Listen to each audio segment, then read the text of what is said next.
Good afternoon, everyone. Welcome to this webinar. My name is Raymond Mutura. I am the course leader for the Family Business Executive Program and will also be your moderator for today. Our Family Business Executive Program is part of our entrepreneurship programs that very specifically targets those running their businesses as members of one family. We have dealt with the first, second, third, fourth generation family businesses in our programs in the past. I am glad to welcome you all from across the globe, including those from Kenya, Uganda, Nigeria, the UK, South Africa. I see my friend from Ivory Coast there. I don't know whether he's still in Ivory Coast. This webinar is part of our executive education webinar series of the Strathmore University Business School. This is the 23rd episode of this webinar series. Details of the previous webinars can be found at the page you used to register for this one. SBS, as we are known, in short, in brief, mission is service to society through developing virtuous leaders by providing world-class executive management education in a local setting. We are privileged today to have Professor Carlos Abezu, all the way from Spain, but virtually here with us, to enhance our knowledge and to create an appetite for us to attend a full family business executive program within our African local setting. Just some housekeeping announcements. By default, we have put off video and microphone, and this will be managed through some of the co-hosts that are within the webinar today. At the point of Q&A, we will manage based on you raising your hand virtually, your microphone for you through our hosts. Our chat is available for questions and remarks as Professor continues giving his session, and feel free to be able to put in your questions as we proceed. Thank you to those who've already given us their questions during the registration process. The plan for this session is, well, we have about 1.5 hours. The first part of the time will be spent through a presentation by Professor Carlos, followed by a Q&A, and then we will have a brief session to introduce the family business program by Eunice Modoni, who is the head of the entrepreneurship programs in SBS. Just a little bit of an introduction of Professor Carlos Abezu. You, of course, have read through the invitation that we sent to you a bit about him. But just to introduce him once again, he's a professor in the Humanism and Enterprise Institute of the University of Navarre, Spain. He holds a law degree from University of Navarre, PDG from IESE Business School, and a PhD from the Business and Humanities Institute with the subject of Family Council.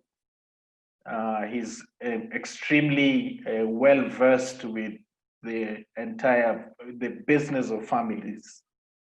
He's been a visiting researcher in a number of countries, including Washington, Boston, London, Santiago, Chile, and Lima.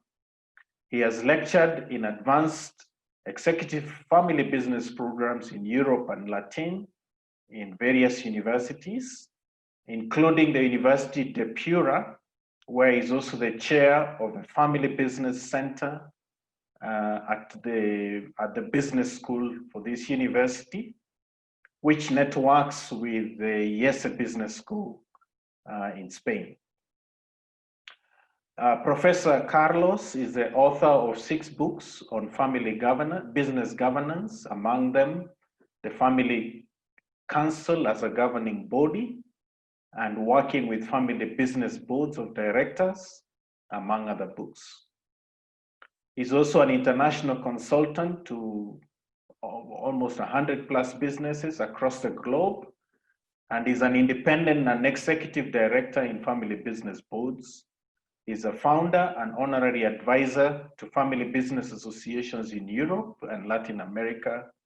And I know he has also been engaging with some of these family business associations that are there in Africa. He will speak to us on how family businesses can stay resilient during this COVID-19 pandemic. Please join me in welcoming Professor Carlos. Professor Carlos, in Kenya, we say karibu. Welcome. Thank you, Raymond. Thank you. Okay. Okay, let me share my screen first. Okay. Okay. This first part of the webinar is going to be a presentation about the topic, how family businesses can stay resilient during COVID-19, mostly based on my experiences advising families here in Europe and in Latin America. Although in those countries we have conducted some research and have obtained some responses about the family business and how did they react to the pandemic. So I'll try to share with you those ideas. Well, let me first give you a brief summary of my presentation, in which I have to talk about three specific issues, which are kind of a conceptual map for a family business to address you know, the most important topics that the family governance has to address in this crisis, in this situation. It's almost the same, I think, as in any other situation, but in this crisis it's more powerful, more intense. So those topics, you know, gets more flavor, more color, are more colorful in the crisis. But I mean, they are always the same. The family businesses have to address always the same topics with a different approach, perhaps in a different context, but the topics don't change at all. So I have to talk about three themes, three main themes here. First, the power of family purpose. And talk something about the legacy of the family business and their values, the power of having a family vision for the future, a long-term family vision for the future. Here I mean really long-term, I mean 10, 20, 30 years, because as you well know, families are naturally long-term thinkers. We are in families always thinking about letting our businesses to our grandchildren. So we are always with a natural mindset oriented to the long term. And then I would say something about the culture of the family and the family dynamics and the family communication. Why is it so important in this scenario to have a great communication among family members so as they can educate themselves really well in this pandemic? So this will be the first topic, the purpose, the family purpose, and how to give and to add more meaning to what we are doing in our daily businesses, but with a family business approach. The second idea, or the second level or the second perspective here has to do with policies, family policies. And the family policies help family businesses deal with how to make better decisions.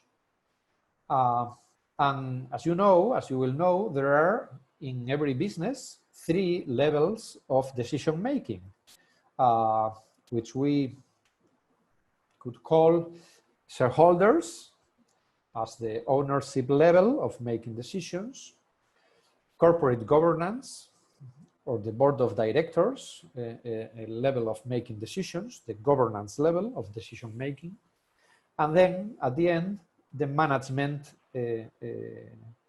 decision making level. So management, corporate governance, ownership. Those are the 3 levels, and we have to set up, all the family businesses have to set up family policies that deals with how we are to make decisions on those 3 levels. Family protocols mostly deal with this issue of policies in the making of decision. So the third perspective, or the third topic that I want to address, is about how can we strengthen the family habits. That's very, very important because habits comes first. The habits, the natural habits that every family business have, every family member have, are the source from which we can build up institutions. And there are just 3 institutions which family business deal with. Only 3. You may have hundreds of years of existence. Here in Europe, there are several family businesses that are maybe 400 years old. Remember last week we were having a discussion panel with the Institute of Family Businesses in London, and among the participants we had some 200-year-old family businesses. So it's more or less common in Europe. And the point is that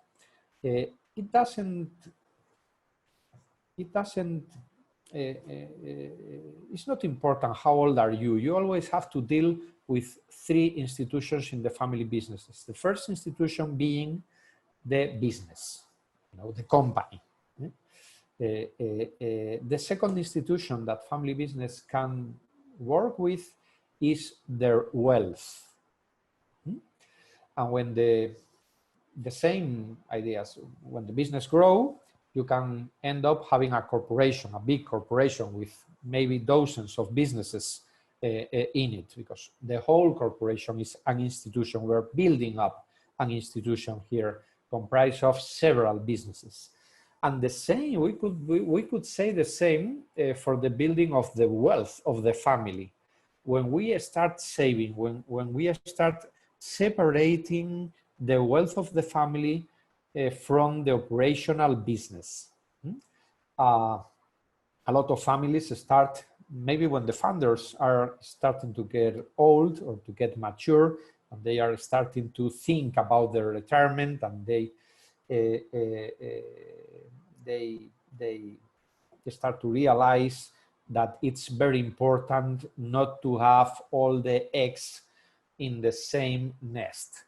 So they start saving and separating money and investments and maybe real estate out of the business, separating, dropping a clear line between the business and the wealth of the family. So we can preserve better our wealth and don't care that much about the risk that we have in the operational businesses. So this second institution of wealth, we could name it a family office. So families during their history can have businesses, can have a big corporation, can have wealth and build up some wealth, and can end up having a family office, which is the institution that deals with the wealth of the family, separating from the operational businesses. And then the third institution has to do with the sharing aspect of the family businesses. The families love to share. Families are about sharing. And this habit, this sharing habit of the families ends up building up institutions which are family foundations. That comes out of the, giving of the family. And giving here means sharing our wealth, sharing our talents with other, with our communities, with our employees, with our stakeholders, whatever. So when we strengthen these natural family habits, which are entrepreneuring, the preserving of our wealth, and our family sharing, we or families end up having these big institutions, corporations, family offices, and family foundations. We will talk a bit about that, no? And after all, as Raymond said, we will have a Q&A with you all. Okay, and what is happening? What is happening here in this pandemic? Well, first of all, the COVID-19 crisis is not a business. It's not an economic crisis at first sight. Because as you know, it was originated by healthcare political reasons. I mean, we were confined, our activities were closed down, and we were, banned to have activities. Even we were banned to go and walk on the streets. So, all the panic of this pandemic determined that governments took those hard measures and prohibitions to carry on business activities, and even to, ban us for walking free in the streets, so be confined at our homes.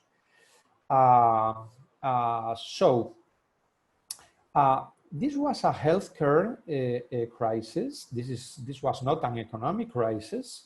But the second impact of the healthcare crisis could be, and it will for sure be, an economic crisis. So the first stage of the pandemic was not an economic crisis, but this second stage, when the lockdown is finished, when the bans of operational activities is finished, and we are starting to do business again, we're starting to go to our companies again.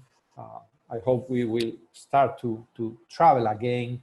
Okay, then we will be facing an economic crisis again. So we have to be prepared for the future ahead. But we live today in the uncertainty about the possibility to obtain a vaccine against COVID-19 virus. As you well know, there are some initiatives doing a lot of research to obtain a vaccine, one from Oxford, UK, and another one here in the United States from Moderna. I think they are the two more advanced projects to find, to obtain a vaccine against the COVID-19 nowadays. So let's hope they will succeed, and we all will have, and we can be safe, because of this vaccine, maybe at the end of the year, or maybe at the beginning of year 2021. So we have nowadays a high level of uncertainty at a global level. We have good news from this vaccine research, but we have bad news because of the economic hole that all of our economies have been digging through this pandemic. So we have to face this uncertainty. But one idea that I find it's very important is that before COVID-19, there was a revolution going on. And it has not to do with the pandemic. It has not to do with the virus. It was a revolution, a technology, a revolution. It has to do with digitalization and the change of business models in our economies at a global scale. And I think this is important to acknowledge, because families, as long as they are more long-term oriented and are more traditional in their approaches to business models, there were a lot of family businesses throughout the world that had maybe an old business model, but they don't wanted to change it because, more or less it had been successful for a while, and you don't feel the pressure to invest again, and to go through the pains of changing your business model and adapting it and transforming it to align it with the future ahead. You have to invest in technology. You have to change the competencies of your people and employees and managers. So it's painful for family business. I can see that, but it's very important, and it was very important before the COVID-19. And I think, and I find that during the COVID-19 and this pandemic itself, it's been an accelerator. It's been a catalyst for us family business to acknowledge that we were being late. We were being late with the transformation and the adaptation of our business models. And life was being faster than us, and economies were being faster than us in changing those models. So in a way, I think that it's good news from this pandemic that for family businesses, this pandemic, it's been a huge warning about that we have to keep our pace with the transformation of our business models. And we have to be faster in changing our business models and implementing the new technologies and all these digitalization trends. So we want to be, we don't want to be disrupted from this, but we want to be aligned with this future and aligned with these new technologies, so as we leave a bright future for our children, from our grandchildren, and we don't leave all businesses and all traditions that are going to die inevitably. So what are family businesses worried about? I think they are worried about their business model. They don't know if their business models are still useful in the post-COVID-19 world. They are worried about what will be their legacy for future generations. How are we going to be remembered in 2030? How are we going to be remembered because of how we confronted the pandemic? What were our values through this pandemic? How we treated our employees, how did we care for all the stakeholders involved in our businesses. I think families care a lot about their reputation, and this crisis has to do a lot with our reputation. I think families build up their reputation through this crisis. They are worried about how much room do they have to make for next generations. As long as we are dealing with a lot of technology issues and the changing of business models, the talents of the next generation family members, it's very important and it's really welcome in our situation. And in the other side, we should think about the founders or the old family members and think about when they should retire or when they should leave the management of the operations to the next generations. It's too late for professionalization. It's too late to professionalize our management level. It's late to professionalize our board of directors. I think in Latin America, we have to do a lot of work with the professionalization of the board of directors. I think in Africa, it's more or less the same because there are more emerging countries and emergent economies. And it's a bit painful for you family businesses in Africa to develop and build these corporate governance bodies which act out of a collegial perspective. We are a team. We have to build up consensus. We have to make decisions, through teamwork. Is not the same as this founder approach to the family businesses that we used to call dictatorial or military, or the collegiality. It's very important for the developing of the family businesses. It's especially important for the succession. I think a lot of the participants today are dealing with succession issues in their family businesses, and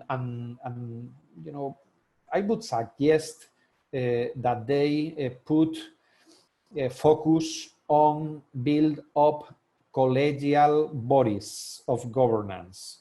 If you want to be successful with the succession, succession is not about changing a role or changing a founder for a next generation member. It's not an individual problem. It's not a personal problem. It's not about changing persons or changing people in charge of the making of decisions.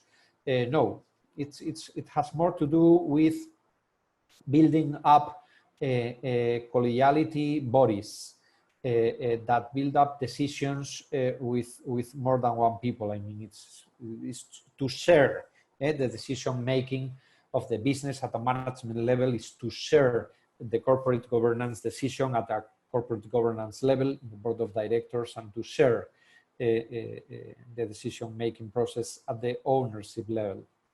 That's what the succession is about. So another thing that worries very much family businesses is, are shareholders and family members aligned with the long-term future of the business? Because we find that a lot of times, maybe managers are aligned, maybe family members that deals with management are aligned, because they are in the day-to-day operation of the businesses, but maybe the other owners that are not in the management are not aligned with the needs of the business for the future ahead. And this is a big problem that we will have to talk a bit about it. And at the end, how are we dealing with family conflicts and bounds, family bounds out of COVID-19? Because there's been conflict. There's been a lot of discussions about how to confront the crisis, how to, make better decisions, how to change the strategy of the business, how to put more cash in the business and add liquidity to the business so as we can survive, and maybe we have to cut dividends for family members.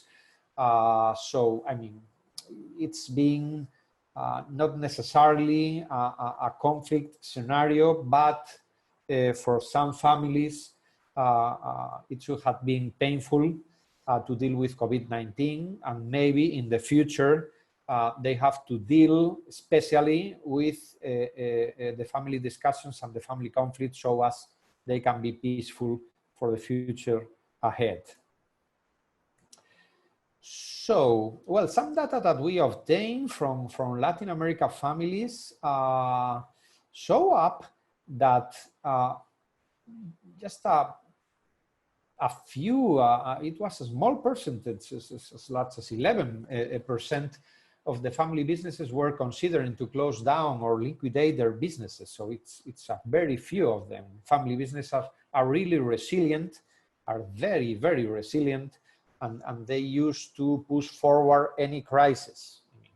They did it before, in the financial crisis in 2008, 2009, and they always succeed, and they are really, really resilient dealing with crisis. So just a few of them, maybe because of they are tired or they don't have a clear succession, maybe they prefer to liquidate or finish their activities, but most of them are doing a good job. 54% declared to have solvency and or liquidity problems, which is normal. 58% were working from home, teleworking, showing a lot of adaptability. It's normal also, but it's been accelerated because of the pandemic, because before the pandemic we had the same technology platforms to work, but we didn't use it that much. So it's been a good point of this pandemic that we now acknowledge really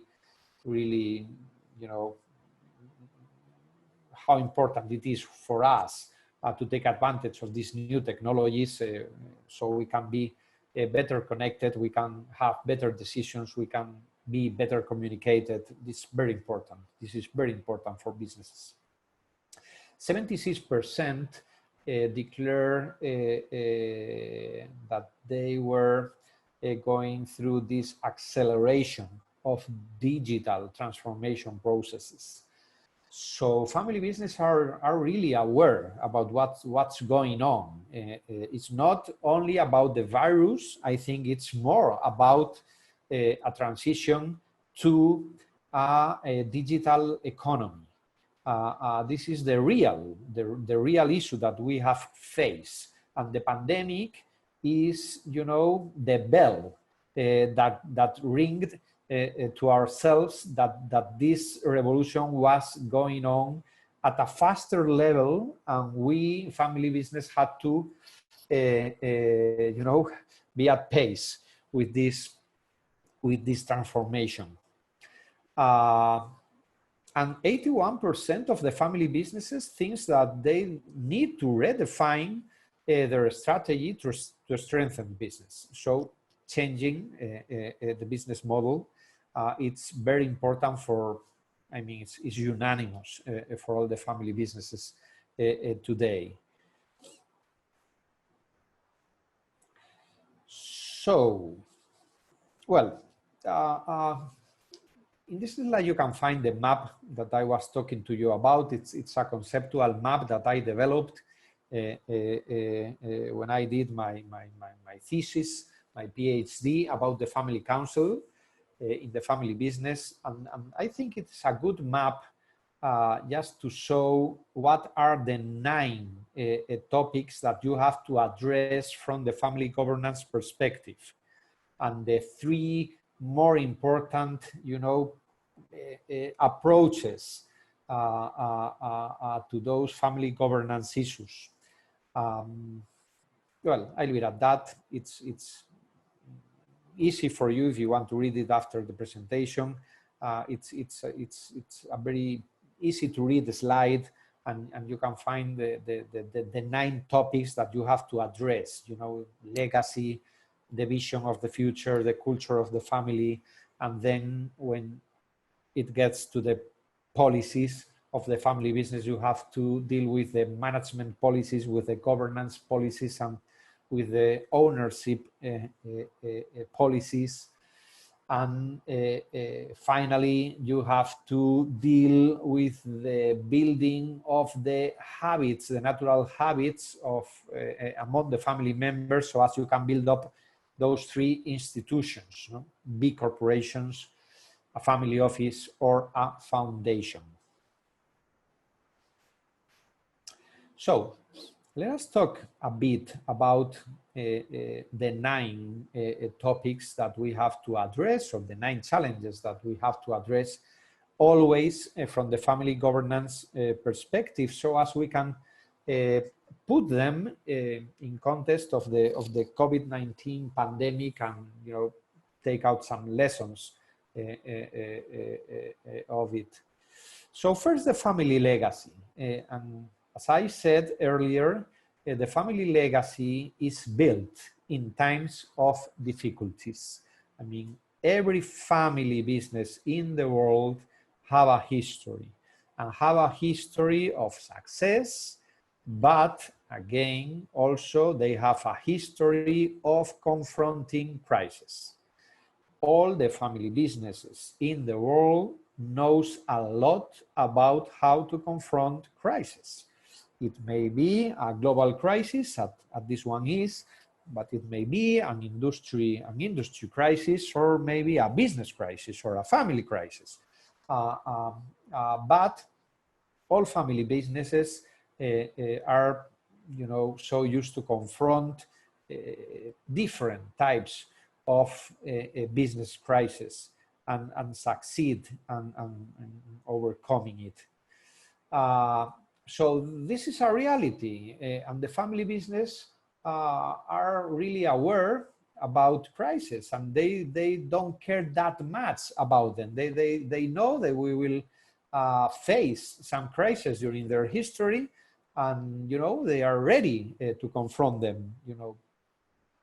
So it's very important, because for our employees, for our stakeholders, how important it is to hear from the owners, from the families, that they will overcome the crisis, that they are ready to confront it, that they are used to confront crisis. It's not news for them.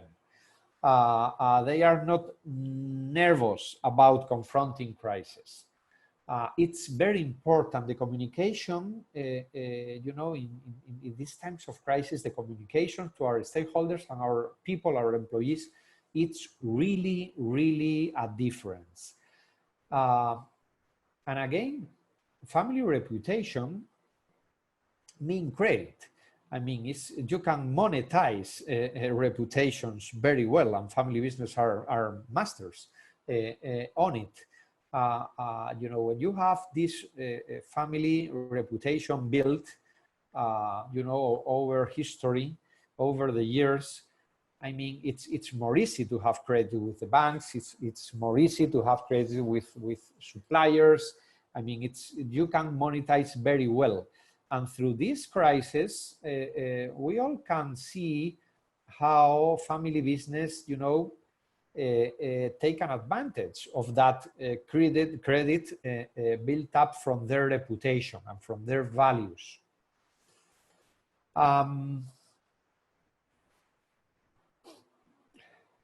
It's a great opportunity to educate next generation members on values and train them to deal with extraordinary circumstances.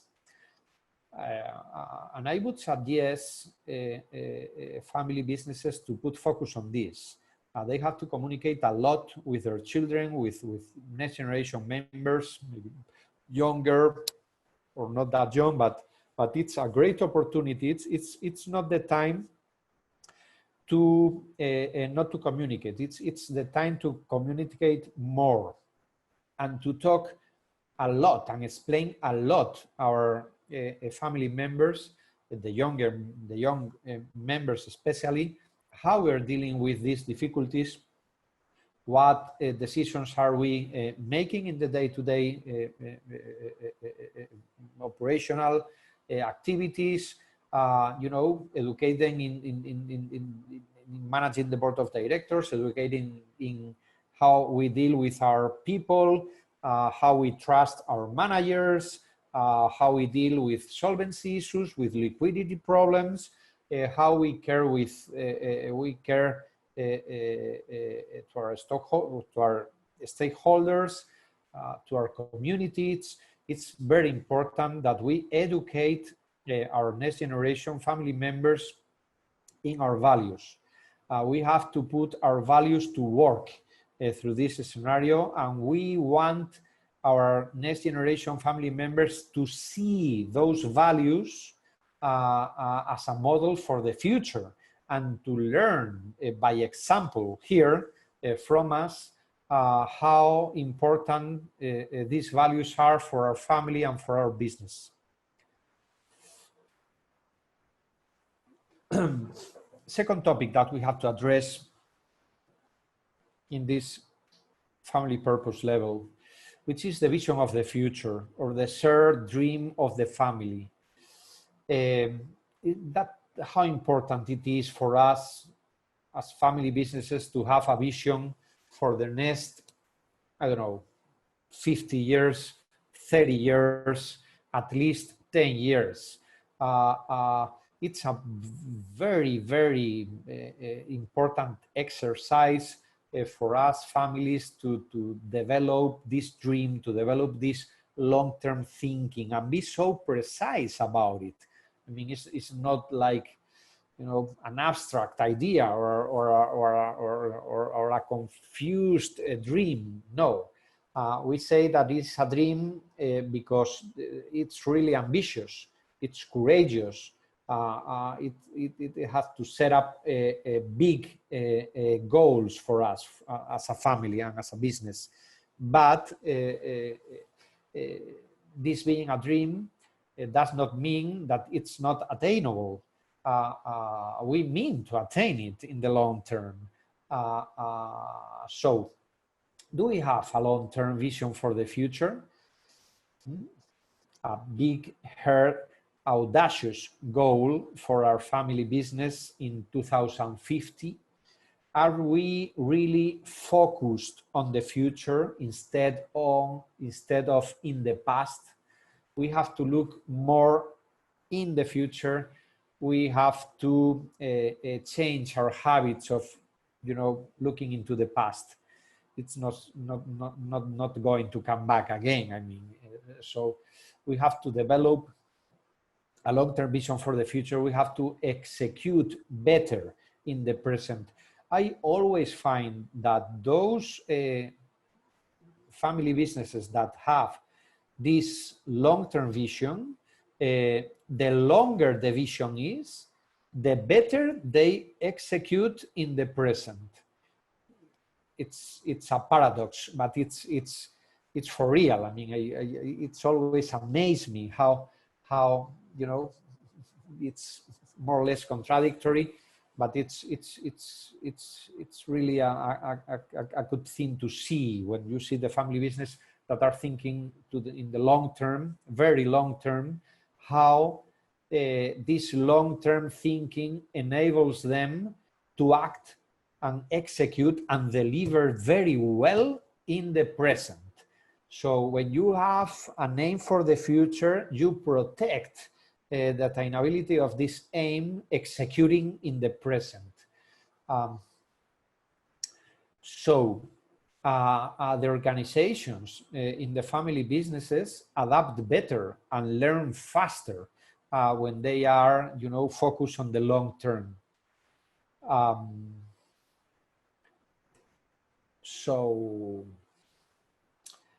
talking about the family culture and the family dynamics, family communication, I think this pandemic has been a very good experience of improving communication about family members. Some time ago, there was a problem for family businesses in the third generation or so, because of family members living in different countries, even continents. So today we live in a global world, and the family members go, to work for another country or to educate themselves and to do an MBA or whatever, and they go and live in different countries. So it was difficult 10 years ago. It was difficult to share and communicate among family members because of this, geographical distance. This pandemic has come to tell us this is not going to be a problem anymore. We can have great communication platforms, and we can communicate really, really, fine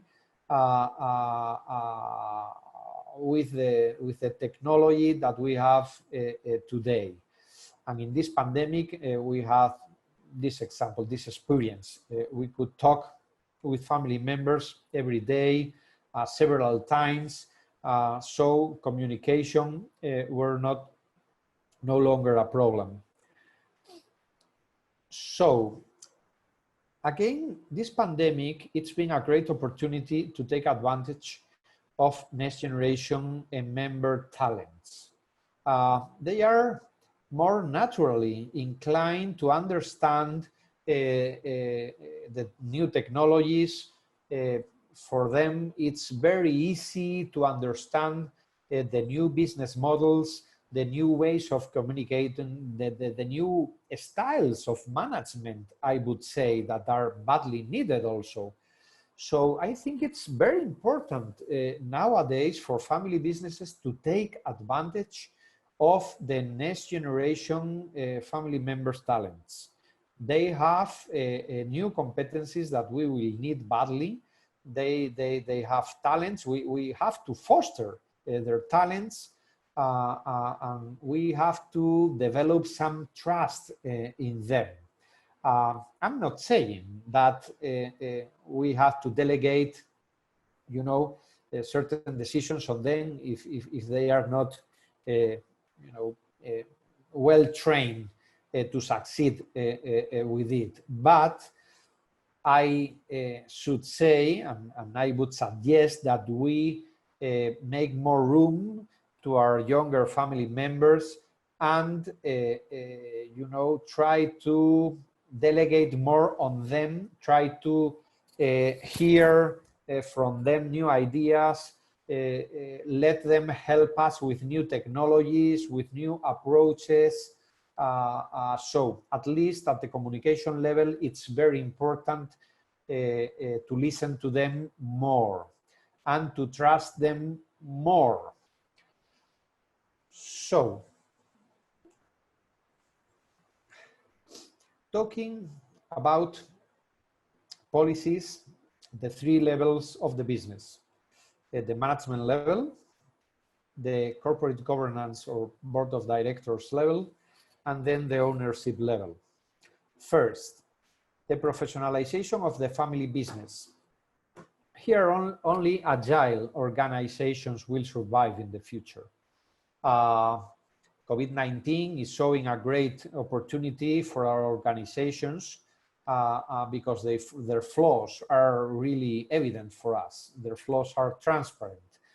We can see what we were doing not very good, so as we can change our management on our organizations. So we have to deal here. Perhaps it will be tough to deal with family members that maybe they are dependent on a family business job because, you know, they don't have the competencies that would be needed to work for another business. Maybe they are comfortable in our family businesses and they don't want to get out of their, you know, comfort zone. And I guess it will be tough for some families to deal with family members that, you know, are not doing good and are not developing their talents align with the needs of the future ahead.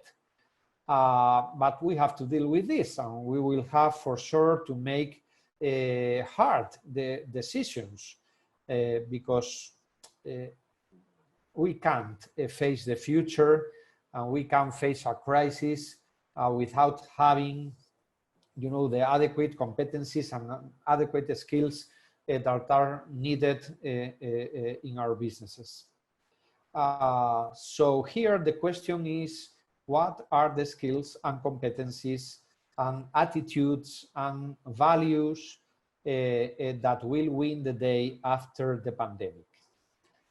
We have to be really honest and really sincere here, because if we don't have these competencies, if we don't hire professionals that have those competencies, if we don't train our family members to have those skills, our business will suffer in the future, and maybe our competency will overcome us. So we have to take this problem really serious. We need the best competencies, we need the best and the right skills. We don't need to you know, to lie to ourselves about this. It's really important. And about boards and corporate governance, I think it's the time, maybe this is the time to take boards seriously, because in emerging countries, family businesses have problems taking boards seriously. Maybe they don't want to spend so much money in hiring non-executive directors, non-family directors that will help us. They think that is expensive, or most of the times it's not a question of money. It's not a question of cash. It's more a question of governing style.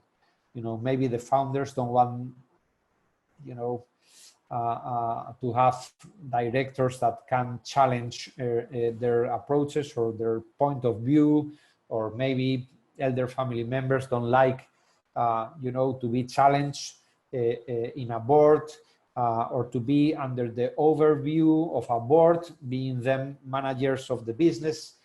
But it's really important. If you don't have a good corporate governance in place, a family business board, it's impossible to evaluate the performance of family members.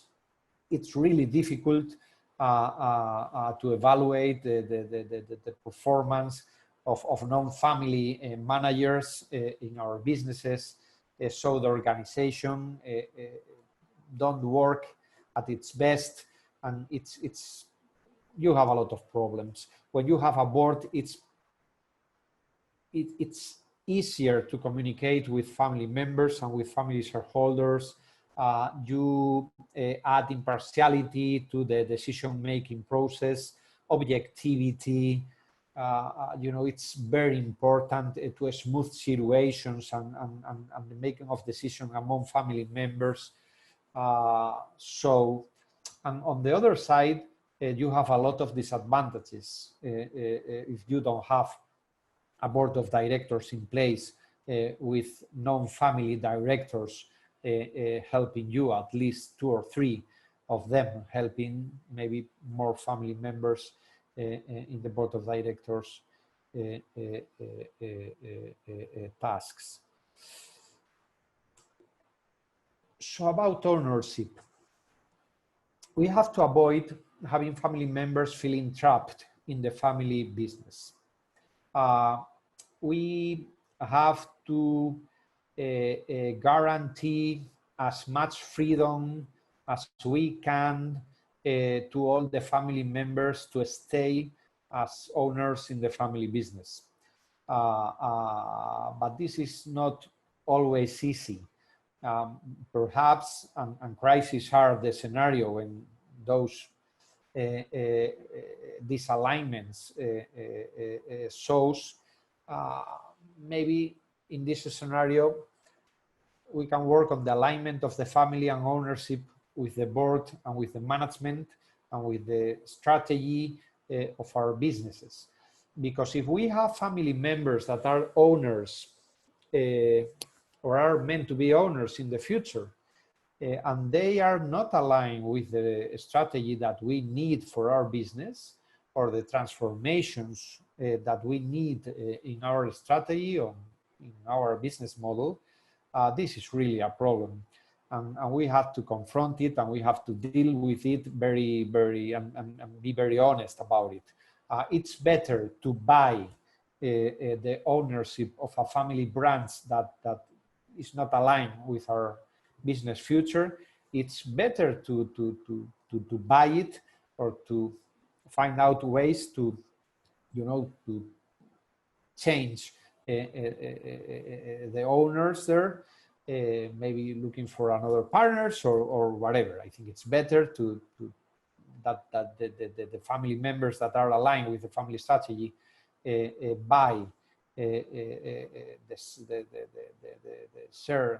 the shares of the family members that are disaligned, but staying, or pruning the family tree and staying together for the future in an easier way.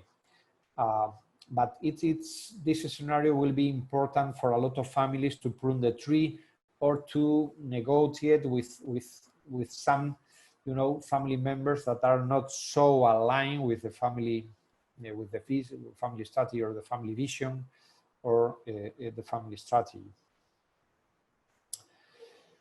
So, true entrepreneurs sharpen the wit in times of crisis. It means that they are so customer-centric that they really act and make decisions always with the customer in mind, in the center of our decision-making process. This is very important. So for us, this entrepreneurship approach in the family business can be translated into fighting the bureaucracies in our organizations. That's first. Instilling a startup spirit in our organizations.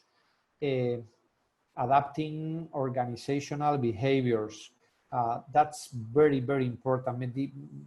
Even starting new business, we can be here entrepreneurs in our organizations, looking at the inside of our family businesses, and we can change things in the inside, and we can be entrepreneurs transforming our family business from the inside.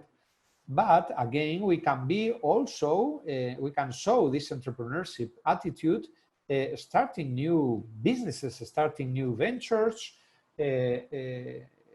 and it's very important not to lose this entrepreneurship spirit among our family members. So we have to instill trust in our next generation family members so as they can, start new ventures, start new businesses, and always, keeping this entrepreneurial spirit and starting again and again with new ideas, with new ventures, with new business in our family. It's very important to listen carefully and observe closely the tendencies in the market. And I would say there will be a lot of opportunities for mergers and acquisitions during the post COVID-19 era. I know there are lots of families that I know which are just thinking about maybe which opportunities could be of advantage to them. And they are saving, or they are trying to figure out how to have the resources to buy a new businesses, or to buy a competitor, or to, you know, improve your strategic position in the future after the pandemic, and taking advantage of you know, the lowering of prices for the companies in this kind of pandemic. And you know, there will be a lot of opportunities ahead for those who have cash or credit enough to take advantage of them. Well, an important idea that was the second habit of the excellent family businesses, and has to do with the preserving of the wealth. I mean the wealth out of the business. Well, we used to refer to this kind of management as family offices. You know, those structures or vehicles in which we save and invest, you know, without having a product or a service as we have in a businesses in which we are competing with another products and or services. Here we are not competing with anyone, we are just investors, and we are building you know, a family pool, a family wealth that it's very important, because if we succeed at it, we will navigate a lot better through crisis. I mean, maybe our businesses are dealing with a lot of uncertainty or difficulties, but if we are well invested and we have been saving for years, maybe the position of those families are much better than the families that just rely on their business activity.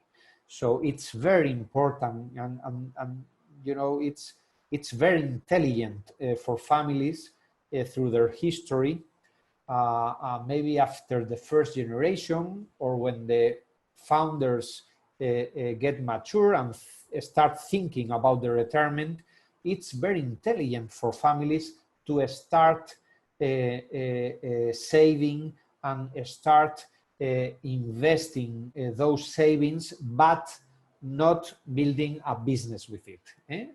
We have our businesses, but out of those businesses we have other savings and investments without, you know, developing a product or a service. We don't have to compete with anyone in the market. We're just investing and preserving and building up the wealth of the family.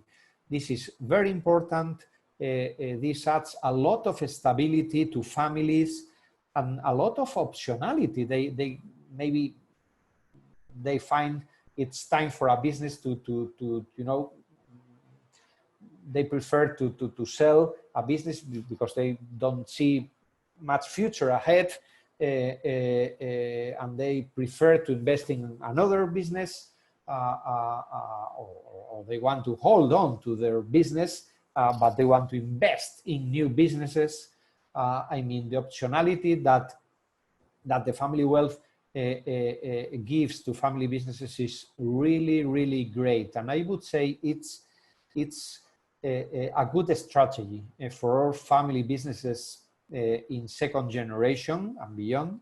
It's a very good strategy to have certain goals perfectly set to build the wealth of the family and to start perhaps a family office in the future. Well, and the sharing of the family, that's been so exemplary in this COVID-19 crisis, so exemplary throughout the world. Well, in Europe, there's been a movement that is called Facing the Crisis.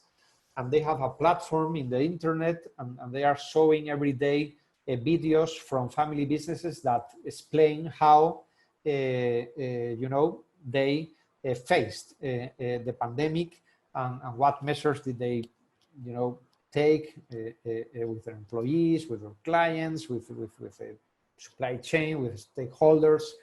I mean, it's really moving to see how exemplary family business are in those situations, how much they care about the employees, how much they care about their businesses, how much they care about their clients. They really know that if they have clients, they have a future. If they have a good community among their employees, they have a bright future ahead, and they are really invested in their clients. They are really invested in their people, and it's really great to see how exemplary they are in fighting the crisis, and act as models for all businessmen throughout the world. And again, they are sharing their wealth. You know, you can see a lot of family foundations and family businesses also. They are producing masks, they are producing respirators for governments. They are making huge donations. They are helping a lot, in a lot of ways, to communities, to their countries, and you know, to their stakeholders. And it's really a great example that family business are giving here. Well, I talked earlier about the improving of family communications because of these platforms. You know, Zooming is now an ordinary word to use. You know, platforms as Slack for teamwork, or Teams. WhatsApp has been really great to improve communications among all of us. I mean, we live in a great world here. We have great technology platforms so as we can communicate really, really well. So we have to apply this to family, to improve the family dynamics, to improve the communication channels, maybe to improve our family agenda, maybe to improve our decision-making processes, because with those platforms, we can communicate more, we can debate more the important decisions that we have to make for our future. So it's very important for us today, and for family businesses today. It's very important to take advantage of those platforms and to improve communication among family members, and communication among the different generations of the family, and the family members and the non-family managers, and the communication among family shareholders and the board, and communication among non-family advisors or consultants as me and the family members. We can, you know, be connected, you know, very easy, and exchanging points of view and perspective and information. And it's very, very important to build up an excellent family. Well, and about family governance. This is going to be a great time for family councils. I think they will have a key role in the future of family businesses. This will the post-COVID-19 will be very important for family councils to start up working out on the family vision, maybe realigning the family values, maybe fostering important decisions and important investment, or the changing of a strategy for our businesses, or maybe the importance of starting a family office or building or a family wealth in our family, it will be very important to work on new family policies to align the ownership, the board, and the managers with the new strategies of the business. It will be very important to engage the next generation family members, our younger family members. And I think it's very important to work on a new family strategy for a new era, because this is certainly a new era. Perhaps not because of the pandemic. It has more to do with the digitalization of our economies, and the technology disruption that we are suffering at a global level in all the industries. So it's very important. I think the pandemic can be seen as a bell that is ringing to us, and we need to acknowledge that we have to be faster in those transformations. We have to be more courageous about those transformations if we want our family businesses to keep the pace with the new revolution of technology. So it's going to an end. So Raymond, if you want, we can start with the Q&A. Thank you so much, Professor Carlos, for that elaborate presentation. Just to summarize, I think you've looked at three things, just for those who may have come late. Three major themes: family purpose, which you've eventually elaborated very well on what we need to do, what we need to think about. Then on family policies, you've clearly illustrated what we need to do in terms of thinking about professionalism, corporate governance and ownership. And then finally, you've touched on a topic on family habits, on what we can do to enhance our businesses. I think you've put a lot of emphasis on entrepreneurship and wealth sharing, yeah. And I think you've given us still additional ideas to think about communication, to think about the reality of digitization and tech transformation that is here to stay, that we need to take advantage of it, especially looking at younger generations, probably to incorporate them with this talent. I think you've also tried to help us see that because of digitization, then we no longer are constrained to our own borders.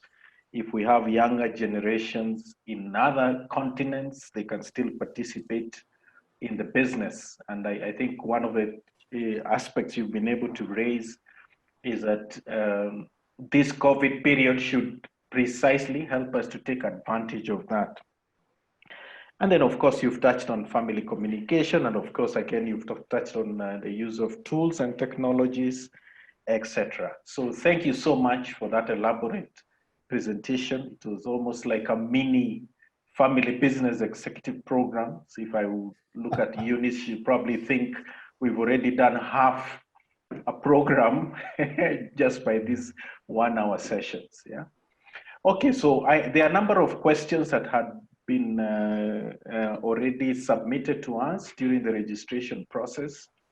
And I think I see majority of us are Kenyans. And just to start off, maybe one question where we'll peruse through the other questions that I can, pass to you, something I've been thinking about, and I think I have seen people also concerned about it. You've touched on it. You've said the importance of boards of governance, thinking about a board of governance.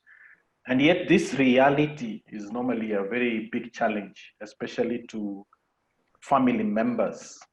And at the moment in the market, we have a business or two that are in their second, third generation, actually third generation. And there's always this challenge of younger people probably not having the vision of the business vis-a-vis, or probably not having earned the business and its hard work, and then vis-a-vis suddenly, the need to actually go through a corporate governance process in bringing new ideas, new corporate governance people to take over. But there's a big challenge. What advice can you give to, especially third generation, sometimes fourth generation businesses? It may not necessarily be the bigger issue among people in our country, but it's something probably you've been able to encounter there. How or what attitude should the family parts of the business have in inviting a board of governors in the business? Carlos. Okay, as I said earlier, it's well, I'm a huge advocate for boards of directors. My last book is about boards of directors in family businesses. I think it's a topic that it's not. I mean, it's a lot to do to put boards of directors in place in the family businesses. But it's really important to overcome the difficulties that I know. I'm really aware about the difficulties of starting a board of directors in the family businesses, especially for the first generation. Maybe when you get to the second generation and you have more siblings, it's more natural to start a board of directors because they have to start putting the decisions in common. They are not the founder. So they have to start learning to work in teams and to make decisions with collegiality.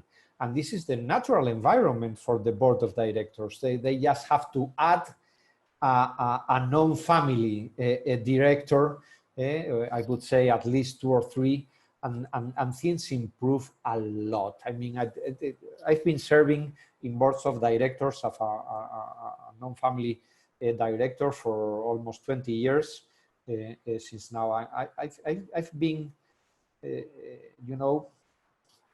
a witness a lot of times, of how powerful it is to start a board of directors with family members and non-family members, maybe a group of 6, 7 members in the board, how important it is and how powerful it is to help the transformation of the business, the improving of the talent of family members. It smooths a lot the family discussion, because if you just have family members in the management, I mean, it's impossible not to have discussions, because you have a lot of different point of views, and you are having day-to-day decisions, and it's quite impossible not to have differences about the decisions in a day-to-day basis. But in the board of directors, you're not dealing with the day-to-day operations. You're dealing with the long term. You are dealing with the strategy. You are dealing with the talents of your organizations and the skills of your best managers. You are dealing with the shareholders' need for the future. You're dealing with the stakeholders and the whole community, view. So it's very important, and you add a lot of coherence and a lot of unity to the family businesses. You reduce a lot the noise, because it's when a family member listen to a non-family director that it's defending the same reason that another family member could use for a certain decision. It's very important. It helps a lot families, and it helps a lot the growth of the businesses. So I would, if I would say, I would start with the board as a goal if you want to improve your business. And if you want to set, you know, a certain level of discipline for the family, it's very important, very, very important to have a board. So I wouldn't stress enough the importance of setting up a board of directors in the family business. I'm aware you need to have a certain level of revenues and, you know, a certain level of employees in your organization, but it's not that much. To get to a small to medium, it's not that difficult. And when you get to a medium size or a small to medium size, it's very important to have to set up a board of directors with non-family members in the board. Okay, thank you, Professor. I know, well, that may not be the majority of the concerns of many people who are thinking about family businesses. It's probably a concern of third, fourth generation. But looking at some of the questions that are there on the chart, maybe this is where we have problems of succession, problems of, you know, starting first, second generation business. And we have a question from Richard Kalungi saying, how can a child change the mindset of their father, parent, who is largely into the traditional my business, my money way of thinking, so as to start operating as a true family business and build a legacy? And I think that question also is similar to the one from Jacinta. How do you make parents see the need and usefulness of changing from traditional forms and ways of leadership into modern ones? And I think here she's more or less talking about specialization and using of technology. Yeah. Okay. It's a tough challenge because, well, you can change the attitude of person when they get old. It's more difficult. So I would say the only way to deal with founders or elder family members that are maybe a bit traditional or have an old point of view or an old perspective about the business, you always have to help them change their point of view. And the only way to help them change their point of view is having advisors, you know, that can talk to him at his level.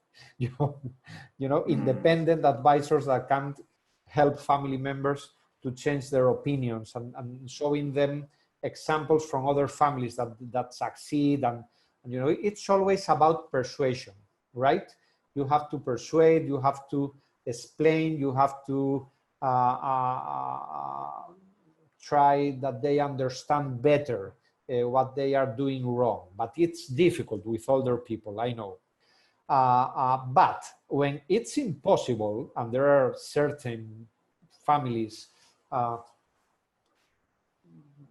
in which it is almost impossible to have a family member change his opinion, I would say if you're a younger family member, just go away. I mean, experience another career in another businesses, and after a long time, they will listen to you. You have to earn a respect here. And I don't like very much when younger members or family firms are always complaining about, you know, elder members or founders. Yeah. You have to earn their respect. I mean, and if you can't earn their respect in your family business, go away and earn their respect, starting your new business or having a successful career as an executive for a multinational or for a global company or whatever. And you will see after a few years that they will start asking you to come back again. And this is the trick. I remember a book from a colleague that is living in Chicago, Andrew Kate. It's a very good book. You can Google it. and I would suggest that you all read it. The title of the book is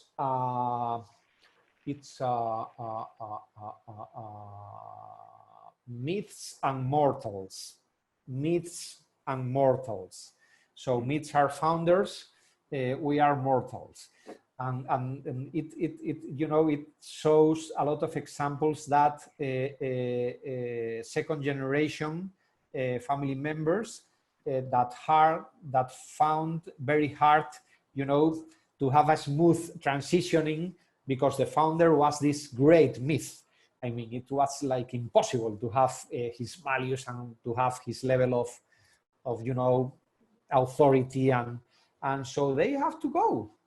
And they went away, and they even felt that they needed to start their own career and their own business.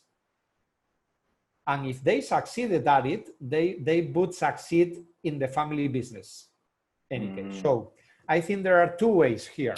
You can persuade, you know, the old family members or the founders, and you can be helped here by advisors that can talk to them, or maybe board members if you had non-family members at your board. The non-family members in the board would be great guys to help you persuade the founder that he's wrong about something or whatever.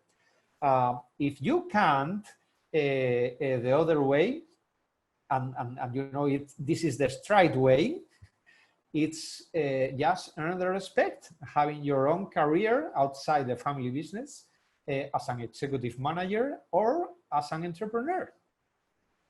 And that's how life goes. I mean, and it's go that life goes like that. I mean, okay, very good. So the book you've recommended is Myths, M-Y-T-H, and Mortals, by, is it Chris? I see here, Charlie Hollenberg?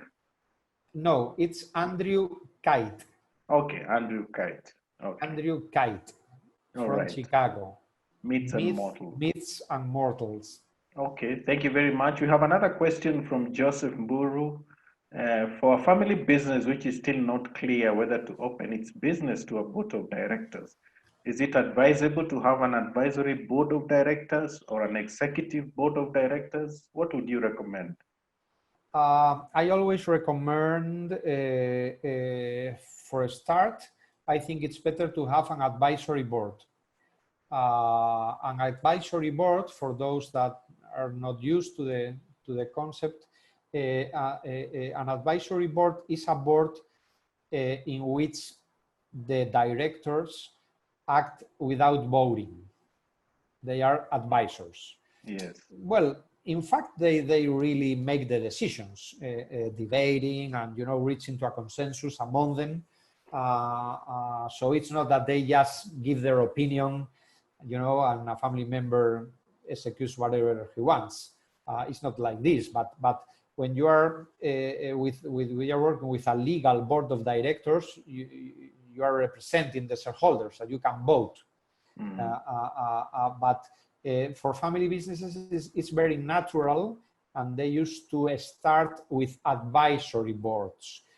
So they are not scared, you know, out of the non-family directors. You know, this guy maybe will vote against myself, so they prefer to start smoothly, and the advisory board is a good concept for a family business to start dealing with a board of directors. At the end, it works more or less the same, but I mean, it's not that scary for family members. Okay, very good. Thank you very much. Another question from Angelina. Succession and starting family business at work. How can we build legacy where there has been none? What 3 things should we focus on first in our lifetime if we are already 40? Is it clarifying in vision and culture so that that can be passed on easily and hopefully build upon, and maybe saving? What can you advise, Prof? Okay, my advice here would be values. I mean, and the legacy is what we build thinking in the future, because we want to be, remember in the future how we did today, we act today with certain values. So legacy is not something about the past. So it doesn't matter at all if we have or not have a legacy. All the founders didn't have one. They started a legacy thinking forward. The legacy idea is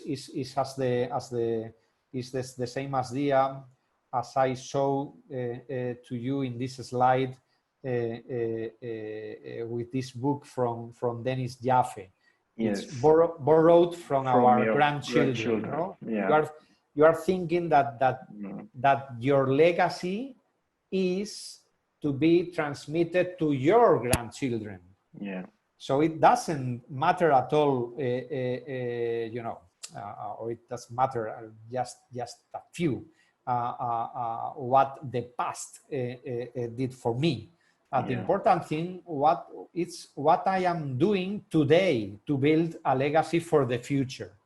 So I want a legacy of austerity. I want a legacy of courageousness for my family. I want a legacy of prudence, of sound judgment for my future family business. So today, I have to act with austerity. So I cut dividends if I'm going through a crisis. If I want to build a legacy of sound judgment and prudence, today I build up a board of directors and I take care that all family members see me deciding with more people. So I can give example of collegiality, which is I'm building a legacy here. Yeah. But it has to do with the past. It has to do with the future, acting in the present. Okay. And it's always about values. You have to have 5, 6, 3 values, and you have to be really engaged with them, and you have to show them in your life, and to be a model and to be an example for all your family members, and you live out of those values, and then you're building a legacy. Okay. Thank you very much. I think one last question, which it bothers those in the business, the parents in the business, the seniors in the business, asked by Baraka Zora here. How can one encourage children who studied abroad and all did engineering and do not seem to be interested in doing the business? Yeah, that's a great question.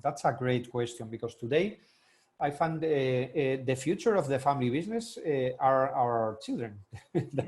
They are the future. The future is not a thing. No, the future are our children. Yeah. So investing in their education, it's the best thing that we could ever do, for sure. I mean, and today I would suggest in family business you have to invest on a mixed approach of business education. And I would say you have to invest in local business schools, Strathmore, the best here, and you have to invest in global business schools. You have to do both. You have to behave both sides. Maybe once in a lifetime you go to Harvard or to Stanford or to IESE or to whatever, or to China, or this is a beautiful experience for your children to go abroad, to leave even the continent and go to Europe, go to Asia, go to America, and the same for Europeans or Americans, go to Africa, go to Asia, go to... I think it's very, very important for them to have this global educational approach, because they will certainly live in a global world. They will have to work with people from all of the countries. So it's, for me, it's a very good investment, the best investment for them to go abroad and to have this educational experience. But then I think it's very important also for them to be educated in their country. Yeah. It is the same. Maybe once in a decade you go abroad, but every year you need to update your skills, update your point of view, and it's very important because it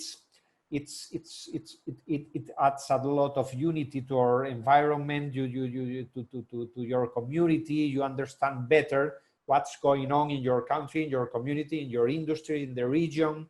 And I think this is very important to invest in local education. So you have to have both. And in all the development career plans for the younger family members, there's a time for going abroad. There's a time for educating yourself at a local or regional level, and it's important to do both. Yeah. Okay. Thank you. Sorry, guys, we are running out of time. We were to end at 5. Just to kindly request you to allow us another 5-6 minutes to just wrap up. And at this juncture, I would like to request Eunice to just highlight very briefly what would ideally be the next step from the point of view of a family business executive program. Eunice, you're there? Yes. Yeah, she's there. Karibu sana. Just take some 5 minutes to kind of let the participants know a kind of a way forward. Meanwhile, thank you so much, Professor Carlos, for your presentation. Very well articulated, very well summarized, and I'm sure people have been able to get many, many ideas on what they can do. Thank you so much, Professor. I know you're saying something, but you're muted. You want to unmute and just... Yes, sorry. Thank you for having me. It was a pleasure to be among you today. And it's been, I think, 2 years since I first visited Kenya and Strathmore Business School. And I hope to be among you all and face to face, share with you and try to give a huge pass forward to the family businesses there in Kenya and in the region. So thank you, Raymond. Thank you, Prof. Thank you, Professor Carlos. Okay, Eunice, you can go ahead. Yes, thank you so much, Mr. Raymond. Thank you so much, Professor Carlos. That was awesome. I looked at the chat and it was full and I said, wow, wow, wow. So a lot of those questions, I'm sure we have not been able to respond to all the questions, but you know what? We are able to respond to those questions during the program. So we have the Family Business Executive Program. So my name is Eunice Kimani, Head of Entrepreneurial Programs in Strathmore Business School. And Family Business Executive Program is one of the programs that we offer there. And you see, we usually say that family is about unconditional love, whereas business is about making profit. However, these two opinions do not always produce disagreements, but the emotional relationship between family members can make it hard to make objective decisions. Successful business is often the best thing that can happen to a family, and also the worst. And that was said by Gordon Pitts. So when you come to class, you'll be able to see the difference. How does the emotional relationship affect decision making in a family business? Almost all companies start out as family businesses. At least for Kenya, a lot of companies start as a family business, but only those that master the challenges intrinsic to this form of ownership endure growth, or maintain collegiality and harmony as a family and achieve success in the business. Our program will be able to help you to gain practical skills and best practice insights driven from local case studies. Of course, we have a lot of case studies, local case studies from Kenyan family businesses. Actually, one of the ladies that I've seen in this forum today, and she has asked such a wonderful question, Zora Baraka, we already did her case, a local case, and family businesses can learn a lot from those cases. And this will help you to help your business to continue through generations. Insights and best practice that would bring in family unity, governance, professionalism, and business acumen. A lot of family businesses are not so much entrepreneurial, but when you come to this program, you'll be able to be trained how to be professional, how to, to do good governance, and also how to be more entrepreneurial. So the program is crafted to ensure that you learn how to handle the said issues as it tackles topics such as business and family governance. So we don't leave the family behind. Mr. Mutura here will be able to help you know how to govern the family itself, even as you govern the business. And then we'll talk about personality, different personalities in the family business, and how they can affect the family business growth. And then succession planning, definitely that is a topic that cannot be left out. The conflict resolution, that cannot be ignored in a family business. A strategy, among many others. So, and then after classes, we usually say it's not just a hit and run game. You'll have a personal coach, a personal business coach that will visit your business and help you to implement whatever you have learned through our executive program. We have the proposed dates, 8th to 15th. In a physical class, we usually do 3 days, but this being a virtual program, we are going to spread it to about 6 days in the month of September. For the online, we are only charging $700 or 71,000 Kenya shillings if you like it. And then the delivery will be online. And of course, you'll get 2 months business coaching.